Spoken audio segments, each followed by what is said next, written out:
So today we're going to be going over and having a little bit of fun with perhaps one of Ableton's most misunderstood synthesizers. It's called Analog. So let's just jump straight into it. So Analog, when you first pull it up, it looks like this. It's quite a confusing layout, but once you sort of know how everything works, it starts to feel a lot more approachable. So I'm going to start off by going through more or less a brief overview of the most of the panels and buttons and what you want to know how to use. And then we're gonna put it in action and make a few sounds. So first off, whenever I click on a panel, this middle display here displays all of the buttons relating to that panel. So all of the ones relating to the filter or the amp or the oscillator.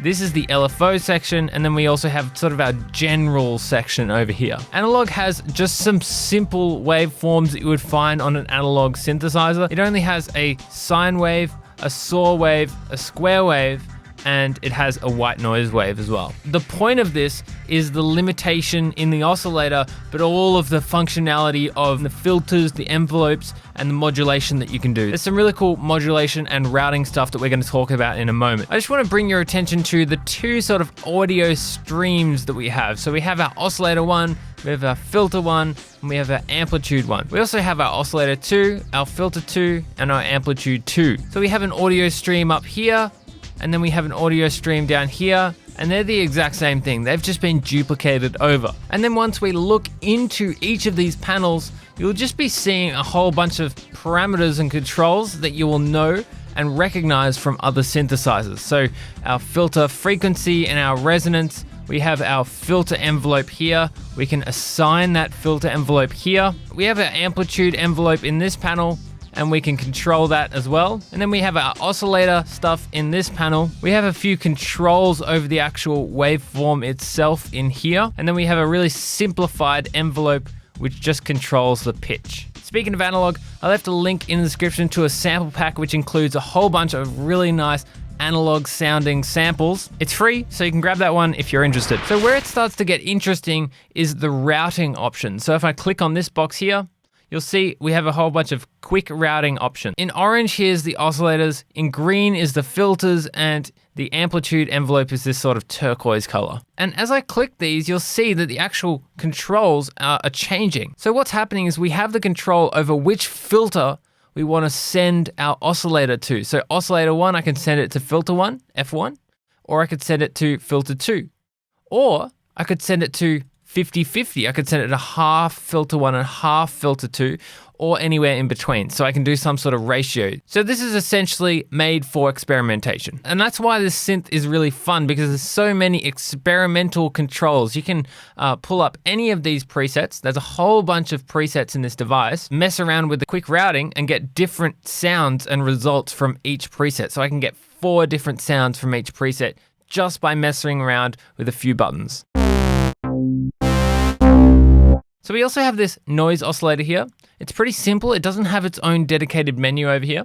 It's just the knobs over here. So we have a color knob, which is just a filter. So it's filtering out some frequencies to make it brighter or darker. We can route it to particular filters over here, and then we just have our volume. We also have this really cool thing here where you can send filter 1 to filter 2 by using this box. So if I send this to filter 2, and then turn filter 2 on, what we're doing is getting 2 different filters and putting them one after the other. So I could actually turn amplitude 1 off and turn amplitude 2 on.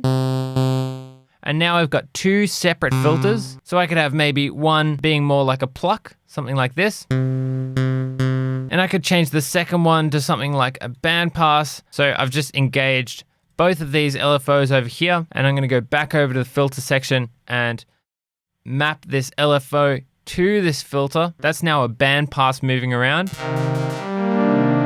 So you can hear that we have that pluck at the start, and then we have the bandpass moving around afterward. If I put some reverb on that, I think that would sound pretty cool. So we have our 2 filters, and we can do so many different things with it by just messing around with these routing options over here. So let's maybe try and just experiment here. I'm gonna put one onto a square wave and then leave this one on the saw wave and mess around with this routing here.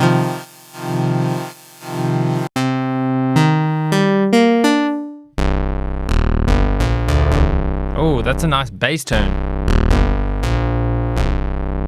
What I'm I'm going to do is turn this into a bass. So I'm actually going to go over to this panel over to the right here, go to the voices and turn them onto mono. So this way, if I hit multiple notes, it's just going to cut off the last one. So I find that with this device, most of the time when I'm messing around, I create something that I didn't expect. For me, this is how this device works. It's very experimental in its nature, and it's honestly set up to be a really fun device because of this. So I'm gonna grab a new analog and try and make a bass tone purposefully this time. So what I'm gonna do first is start off with some square waves. Turn this one to a square as well. And then I think I'm gonna put this second one an octave lower than the first one. So I'm gonna change the amplitude a little bit to be more like a plucky bass. So I'm gonna take this release off. And then we have this filter here as well, which is essentially set up pretty good already. Maybe a little bit of resonance.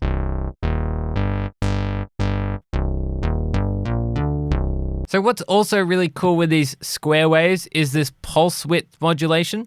We can just choose the pulse width over here if we want to. And that's going to change the tone and texture of the notes. So 100% is more like our pure square wave. Adding the two oscillators together with two different pulse widths starts to create some really cool tones as well. So I've got a kick here as well. Let's just put in some notes.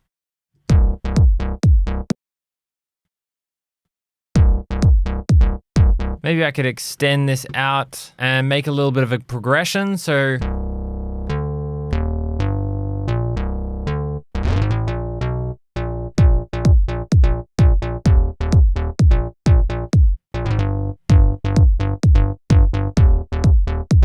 maybe something like this. I'm gonna mess around with changing the semitones as well.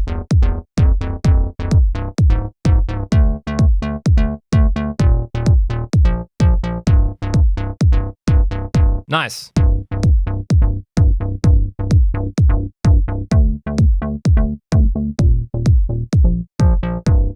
So I want to include this LFO here as well. So to do that, I first need to engage this LFO, turn it on by clicking this button. And then in this panel, I can change the actual shape or movement or the speed of the LFO itself. But if I want to actually map it to something, I have to go to the panel that I want to map it to. So maybe the filter panel, if I want to map it to the filter. Under this frequency modulation, that's the frequency knob, this guy here, I need to engage the LFO over here.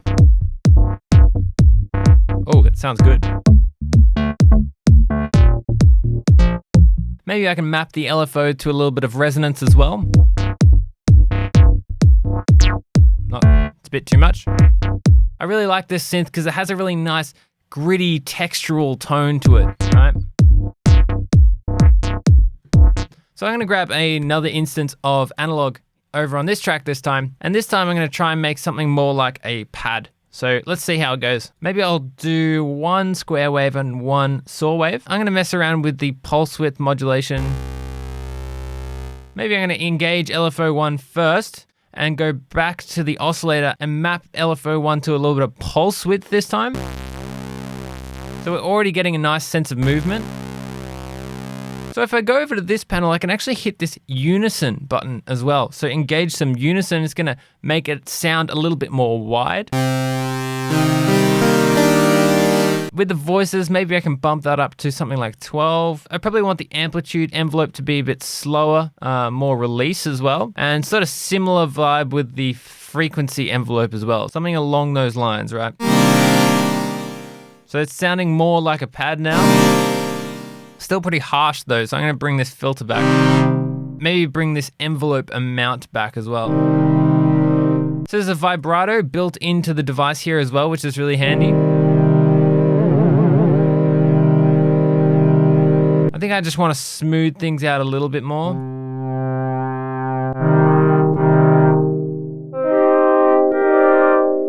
We could even add a little bit of noise here as well. See how this goes? I could probably send it to filter 2 this time because my filter 2 isn't really being used. And And this time I'm going to put the filter 2 onto a high pass instead of a low pass. So I'm actually going to turn this filter 2 into a band pass and see how that goes.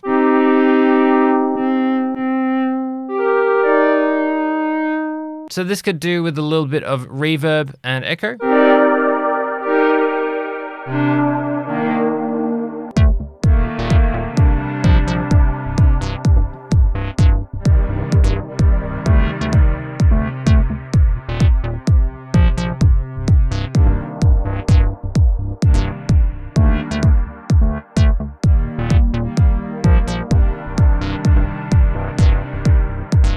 So the last thing I wanted to touch on is probably the most important thing as to why this is such a good device, and that is simply just because there's so many presets that come along with it. So this is a really important resource that you should definitely make your way through and sort of mess around with. You can always try out these different pads that they already have here.